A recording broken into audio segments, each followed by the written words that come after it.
स्वाती फेसबुकवर सहजच post scroll करत बसली होती. त्यात एका महिला समूहात एक परिचित नाव स्वातीच्या नजरेस पडलं. मंजिरी बर्वे. हे नाव? अरे, हे तर माझ्या वर्गातल्या मंजिरीसारखंच.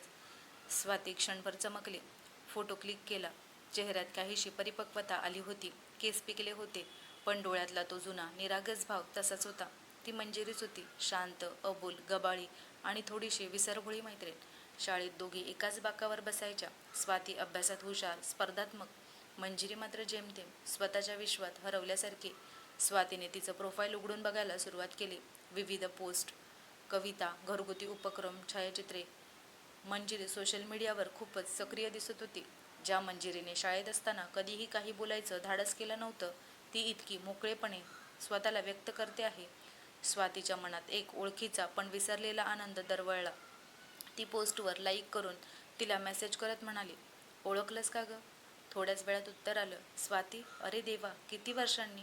मनातल्या मनात आठवणी ताज्या झाल्या. गुरुपौर्णिमेला ये ना माझ्याकडे, मी एकटीच असते, बोलू निवांत, पुरणपोळी पण करेन.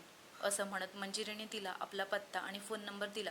ॲड्रेस बघून स्वातीने क्षणभर विचार केला. पुण्याच्या दुसऱ्याच टोकाला घर. ट्रॅफिक, वेळ सगळ्याचा विचार करत काही क्षणांनीच ती म्हणाली, येईन नक्की. त्या रात्री स्वातीने डोळे मिटले आणि मंजिरीच्या आठवणींनी मन ओलावलं. शाळेतील मंजिरी, अबोल, गबाळी, कायम वेंधळी. अभ्यासात फारशी हुशार नव्हती. शाईच्या पेनाने वहीवर शाई सांडणे, भांबावलेले उत्तर, खेळापासून दूर राहणे ही तिची नेहमीची ओळख. स्वाती आणि मंजिरी एकाच बाकावर बसायच्या. एकदा स्वातीने नवी कोरी वही आणली होती. पहिल्याच पानावर सुंदर अक्षरात श्री लिहिलं होतं आणि तेवढ्यात मंजिरीने पेन झटकलं. शाई उडाली आणि नवं कोरं पान खराब झालं. स्वातीला खूप राग आला, पण काही बोलली नाही. दुसऱ्या दिवशी बाकच बदलून टाकला. त्या घटनेनंतर त्या दोघींचं नातं हळूहळू दूर गेलं. शाळा संपली. कॉलेज, शिक्षण, नोकरी, लग्न, सगळं आयुष्य दुसऱ्याच दिशेने वाहायला लागलं. स्वातीने पुढे जाऊन तत्त्वज्ञान विषयात प्रावीण्य मिळवलं. एक प्रसिद्ध कॉलेजमध्ये लेक्चरर झाली आणि नंतर प्राचार्या म्हणून निवृत्त झाली. कठोर शिस्त, सामाजिक प्रतिष्ठा, यश, पैसा, मानसन्मान सगळं मिळवलं. पण मैत्री, आपुलकी, मनमोकळं हसणं ते कुठेतरी मागेच राहिलं होतं. आता निवृत्तीनंतर दिवस जात होते, पण मनामध्ये एक हळवी पोकळी जाणवत होती. घरात सून, मुलं आपापल्या आयुष्यात व्यस्त. पती रिटायरमेंटनंतर मित्रांमध्ये रमलेले. स्वातीला जाणवत होतं, इतकी माणसं ओळखली, शिकवली, पण खरं मन मोकळं करून बोलावं असं कुणी जवळचं मैत्रीण म्हणून उरलंय का? मंजिरीचा मेसेज त्या क्षणी एखाद्या हरवलेल्या वाटेवरचा दिवा वाटला. ती ठरवते, यावेळी मी भेटायचं ठरवलंय, मनापासून. गुरुपौर्णिमेचा दिवस उजाडला. सकाळी उठून स्वातीने आपली आवडती स्टार्च केलेली पांढरी निळसर बॉर्डर असलेली कॉटन साडी नेसली. केसांचा गजरा, हलकासा मेकअप, साजेशी पर्स आणि छत्री घेऊन ती तयार झाली. ड्रायव्हर, गाडी बाहेर काढ, ती म्हणाली. मंजिरीचं घर शहराच्या दुसऱ्याच टोकाला होतं. ट्रॅफिकमध्ये गाडी चालवायलाच नको. आज निवांतपणे भेटायचं आहे. मनाशी विचार करत ती गाडीत बसली. गाडी शहराच्या रस्त्यांमधून जात होती, पण स्वातीचे विचार मात्र आठवणींच्या पायवाटांनी धावत होते. मंजिरीच्या जुन्या आठवणी, ती रेख किंवा हस्ताक्षर असलेली वही, बाग बदललेला तो क्षण आणि अचानक उगम पावलेली आजची ही भेट. असा काय बदल झालाय तिच्यात? गाडी एकदा तिच्या इमारतीसमोर थांबली. मंजिरी दारातच उभी होती. शोल्डरपर्यंत केस, हलकासा मेकअप, गोजीरवाणा चेहरा आणि अंगात साधा पण सुसंस्कृत सुताचा सलवार सूट. तिच्या चेहऱ्यावर एक साधेपणातलं तेज दिसत होतं, अगदी प्रसन्न. स्वाती, ती हसून जवळ आली. अगं, इतक्या वर्षांनी भेटतोय आपण, असं म्हणत मंजिरीने स्वातीला मिठी मारली. स्वाती जरा संकोचली. मंजिरीने ते मनावर घेतलं नाही. तिने हात धरून तिला घरात नेलं. घरात एक प्रकारची सकारात्मक शांतता होती.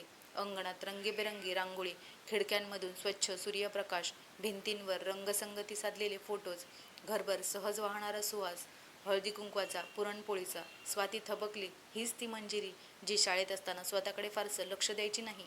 ती सहजपणे म्हणाली, छान आहे घर. सगळं कसं? जागच्या जागी. सुनबाईने केलंय वाटतं. मंजिरी हसून म्हणाली, नाही गं, हे सगळं मीच केलंय. स्वातीच्या मनात हलकासा धक्का बसला, पण ती काही बोलली नाही. दोघीही आता स्वयंपाकघरात पोचल्या. किचनही अगदी नीटनेटकं, तिथेही सगळ्या वस्तू जागच्या जागी. सगळं इतकं नीट की स्वाती स्तब्ध झाली. सून ऑफिसला असते, सगळं मला एकटीलाच करावं लागतं, पण आवडते ग आता, मंजिरी म्हणाली. स्वातीने पाहिलं. खिडकीत वाळवलेले कपडे देखील नीट सावरून लावलेले, अगदी कोपऱ्यापासून कोपऱ्यापर्यंत. किती बदलली ही? स्वातीने विचारलं. सांग ना, कसा काय झाला एवढा बदल? इतकी शांत, अबोल, गबाळी मंजिरी आज इतकी सुसज्ज, आत्मविश्वासू, सर्जनशील. मंजिरीने हसून 2 कप चहा ठेवला आणि म्हणाली, मी तुला एक गोष्ट सांगते, कधी कुणालाही न सांगितलेली. चहा बनवून झाल्यावर स्वाती आणि मंजिरी चहा घेत सोफ्यावर बसल्या. दोघींच्या चेहऱ्यावरही आता जुनी ओळख उतरली होती. थोडीशी नवलाई, थोडंसं समाधान आणि सगळ्यात जास्त बोलून न झालेले गाठी विघाटी आठवणींचं ओझं. स्वातीने हळूच विचारलं, मंजिरी, शाळेतली तू आणि आत्ताची तू दोघी वेगळ्याच वाटतात. काय झालं एवढ्या वर्षात, एवढा बदल? मंजिरी काही क्षण गप्प राहिली, मग हळू आवाजात म्हणाली, खूप काही. आणि त्याचंच तर नाव आयुष्य आहे.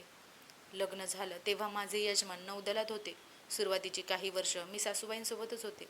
खरं सांगायचं तर तेव्हाही मी काही विशेष घरकाम करणारी नव्हते. वेंदळीच होते, जशी शाळेत होते. अनेक वेळा चहा उतू जायचा, पोळी जळायची, गॅस बंद करायला विसरायचे. अगदी बेसिक गोष्टी. स्वाती विस्फारलेल्या डोळ्यांनी तिच्याकडे पाहत होती. पण गंमत सांगते, माझ्या सासूबाईंनी कधीच मला ओरडले नाहीत.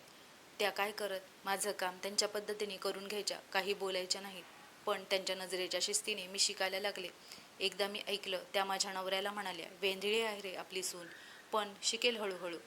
त्या एकाच वाक्याने मी हादरले. मी ठरवलं, बस आता स्वतःत बदल घडवायचाच. मी त्यांना माझा गुरु मानलं. त्यांनी कधी शिकवलं नाही, पण मी त्यांच्या प्रत्येक कृतीचं निरीक्षण केलं. दुधाचं पॅकेट कापणं, फरशी पुसणं, अंबाड्यात फुलं माळणं, रांगोळी काढणं, घरातलं सौंदर्य राखणं आणि सर्वात महत्त्वाचं, मनाला शांत ठेवणं. त्यांचं एक वाक्य अजूनही आठवतं, प्रत्येक माणसाकडून फक्त चांगलं तेवढंच घ्यायचं. त्या दिवसापासून मी चांगल्या सवयींचं अनुकरण करायला सुरुवात केली. त्यांच्या मागे मी अनेक गोष्टी शिकले, भरतकाम, विणकाम, फुलांची सजावट, पाककृती, वाचन, विचारांची खोली. पण एक दिवस त्या गेल्या. तेव्हाच मी ठरवलं, आता मी फक्त घर चालवायचं नाही, तर माझं स्व तयार करायचं. माझ्या मनात खूप इच्छा होत्या, पण त्या मी लग्नानंतर कुठेतरी दूर लपवून ठेवल्या होत्या. पण जसजसा वेळ मिळायला लागला, तसं मी पुन्हा छंद जोपासायला सुरुवात केली. कविता लिहू लागले, मैत्रिणींसोबत फेसबुक ग्रुपमध्ये सहभागी झाले. वेळ मिळेल तिथं स्वतःचं मन मोकळं करायला शिकले. मंजिरी थोडीशी हसली. माझ्या कविता मी कोणासाठी लिहिते माहिती आहे का? स्वतःसाठी. जसं एखादं मूल आपल्या आईसाठी चित्र काढतं, त्या रंगात तसंच समाधान असतं. स्वाती ऐकतच होती. जिच्यासोबत पूर्वी एक बाग शेअर केला होता, तीच मंजिरी आता तिला तत्त्वज्ञान शिकवत होती, जगण्याचं. स्वातीच्या डोळ्यात पाणी आलं, पण तो अश्रू पापणीला चिटकून थांबला. कितीतरी वेळ ती म्हणाली नाही, माफ कर मला, मी तुला दुर्लक्ष केलं होतं. पण तिच्या मनात तो कबुलीपत्राचा शब्द उमटला होता. संध्याकाळ झाली. वेळ कसा गेला दोघींनाही कळलं नाही. मंजिरीचा मुलगा आणि सून ऑफिसमधून आले. स्वातीने त्यांच्याशी ओळख करून घेतली आणि निघायची तयारी केली. रिक्षा मिळेल ना गं? मंजिरीने हसून उत्तर दिलं. रिक्षा कशाला, मी सोडते तुला माझ्या गाडीत. स्वाती चमकली, तू गाडी चालवतेस? मंजिरी हसली, हो गं, शिकले. आपलं आयुष्य गर्दीत चालायचं असतं, पण मार्ग आपल्याला शोधावा लागतो. स्वाती तिच्याकडे पाहत राहिली. एक काळ होता जिच्या बाजूला बसायला ती तयार नव्हती. तीच आज तिचं मन लहान मुलासारखं अलगद घेऊन जात होती. मैत्रीच्या कोंदणात कारमध्ये बसतानाही स्वातीचं मन विचारात होतं. गाडीच्या स्पीडबरोबर जुन्या आठवणी मागे सरकत होत्या आणि नव्या मैत्रीचा प्रकाश हळूहळू आत दरवळत होता. मंजिरीचं बोलणं साधं, सरळ आणि उभ्या आयुष्याचा आरसा दाखवणारं. तिने ऐकलं, समजून घेतलं आणि आता ते मनात कुठेतरी खोल रुजायला लागलं होतं. पिशवीतलं पाकीट तिच्या लक्षात आलं. ती हळूच लिफाफा उघडते आणि समोर येते मनातली कविता, मंजिरीची स्वातीसाठी खास कविता. जीवनाच्या या संध्यासमयी दे माझी हातात हात सखी, हसून जगूया, मिळून फिरूया, उधळूया मैत्रीचे रंग नभी. शब्द जिथे नसेल पोचले, तिथं नजर बोलू दे आज, रुसवे फुगवे विसरू दे सारे, फुलू दे पुन्हा एक नाजूक साज.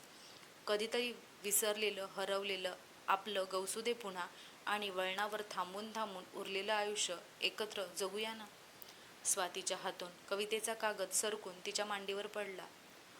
डोळ्यात चटकन पाणी आलं. कवितेचा प्रत्येक शब्द हा एक न बोललेला नजराणा, एक जिव्हाळ्याची मिठी आणि एक नव्या सुरुवातीचा गंध होता. तो क्षण स्वतःशी बोलण्याचा होता. स्वातीच्या मनात विचारांचं काहूर माजलं होतं. माझ्या सगळ्या शिक्षणाने, नोकरीने, पदवीने मला काय दिलं? सन्मान, पैसा, हो, पण कोणाला खरंच जवळ घेतलं का? शिकवलं खूप, पण आयुष्याकडून शिकायला वेळच नाही मिळाला. ती स्वतःशीच पुटपुटली. माझं आयुष्य म्हणजे गोष्टी सांगणं होतं, ऐकणं नव्हे. त्या रात्री तिनं मंजिरीला फोन लावला. पहिल्यांदा तिचा आवाज थरथरला. मंजिरी, तुझी कविता खूप काही सांगून गेली. पलीकडून मंजिरी शांतपणे म्हणाली, कविता ज्या गोष्टी बोलू शकतात ते समजायला मन मोठं लागतं. तू वाचलंस एवढंच पुरेसं आहे. त्याचवेळी स्वाती म्हणाली, आपण भेटूया पुन्हा. फक्त भेट म्हणून नाही, तर मैत्री म्हणून. त्या आठवड्यात स्वातीने एका जुन्या खोक्यातून तिची जुनी वही बाहेर काढली. शाळेच्या दिवसातली वही, जिचं पहिलं पान मंजिरीच्या पेनाने उडालेल्या शाईमुळे डागलेलं होतं. पण आता तो डाग दोषासारखा नव्हता, तो होता ओळखीचा एक ठसा. ती वही परत उघडून तिनं नवीन पानावर लिहिलं. जीवनाच्या संधिप्रकाशात जेव्हा सगळं थांबल्यासारखं वाटतं, तेव्हाही कुणीतरी एक मन आपल्यासाठी एक कविता लिहितं. त्या आठवड्यात स्वाती आणि मंजिरीने एकत्र नवीन उपक्रम सुरू केला.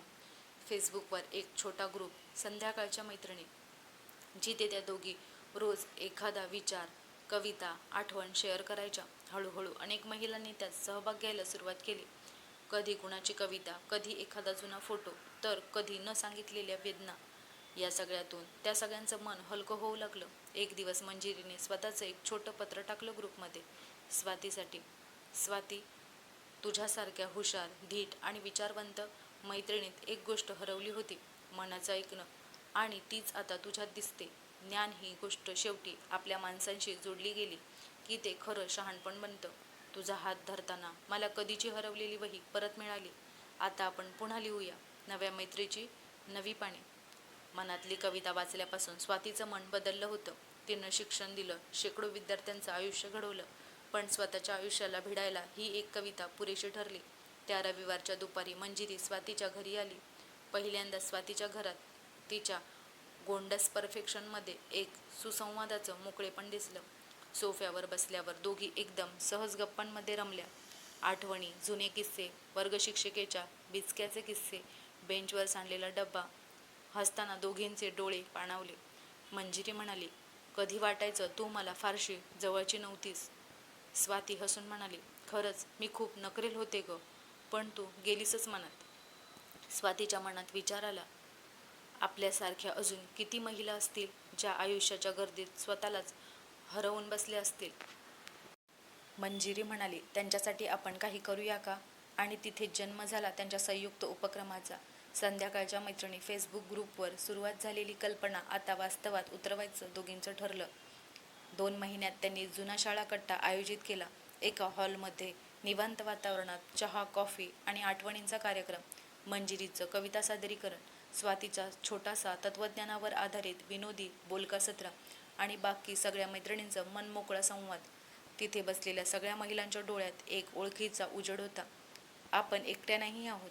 त्या दिवशी स्वातीने स्टेजवर उभं राहून जे बोलली ते सगळ्यांच्या हृदयाला भिडलं.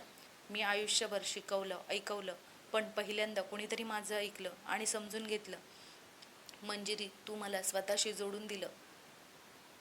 आता वाटतं वाचनाच्या आणि शिकवण्याच्या पलीकडे मैत्रीचं एक सुंदर जग आहे, जिथे शब्द नसले तरी मन समजतं.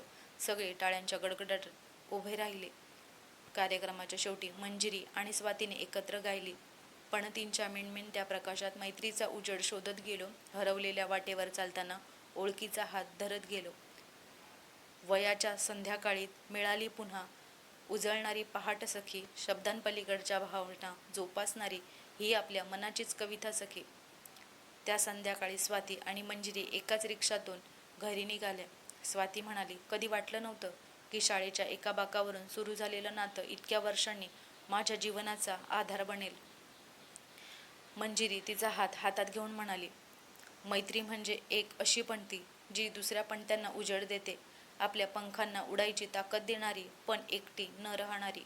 रिक्षा हळूहळू संध्याछायेच्या रस्त्यांवरून पुढे जाते. जणू दोघींच्या जीवन प्रवासाला आता एक सुसंगत दिशा मिळाली आहे. रस्त्यावर असलेल्या सगळ्या घरांमध्ये कुणीतरी मंजिरी आणि स्वाती आपल्या मैत्रीच्या वाटा शोधत असतील आणि ह्या संध्याकाळच्या मैत्रिणी त्यांच्यासाठीही एक प्रकाशपथ ठरत असतील. तर मित्र आणि मैत्रिणींनो, तुम्हाला ही आजची कथा कशी वाटली ते कमेंट करून नक्की सांगा. कथा आवडली असेल तर लाईक, कमेंट, शेअर नक्की करा आणि चॅनेलला सबस्क्राईब करायला विसरू नका. धन्यवाद.